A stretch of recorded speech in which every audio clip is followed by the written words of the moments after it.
तो यहाँ नांदेड़ में हम Shushrusha hospital ICSI test tube baby centre में अगर पेशेंट को सीवियर ओट्स है यानी बहुत ज़्यादा शुक्राणु कम है, 5 लाख से कम है, तो ऐसे केस में हम क्या करते हैं, उनके शुक्राणु हम 2-3 बार पुलिंग ऑफ सीमेन सैंपल बोलते हैं जिसको, 2-3 बार उनके शुक्राणु जमा करते हैं और वो शुक्राणु एक 7,500 के मशीन से फिल्टर होते हैं।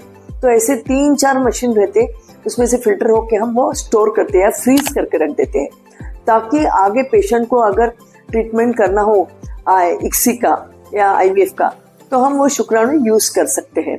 इसीलिए जो पेशेंट्स को बहुत सीवियर ओट्स है यानी बहुत ज़्यादा शुक्राणु 5 लाख से कम है, उन्होंने निराश नहीं होना चाहिए। उनका एक तो हम पुलिंग ऑफ सैंपल यानी उनका सीमेंट जमा करके फ्रीज करके स्टोर करते हैं, या उनके अंडाकोश में से हम स्पर्म निकालते हैं जिसको टीसा बोला जाता है, या लास्ट रिसोर्ट है माइक्रो टीसा। अगर टीसा यानी टेस्टिस या पुरुषों के अंडाकोश में शुक्राणु निकालने की कोशिश करे और हमको नहीं मिले तो उनके टेस्टिस के ऊपर छोटा चीरा लगा के उसमें से हम शुक्राणु निकालते हैं, जिसमें कि उनको प्रेगनेंसी रहने की 25 से 30% चांसेस रहते हैं।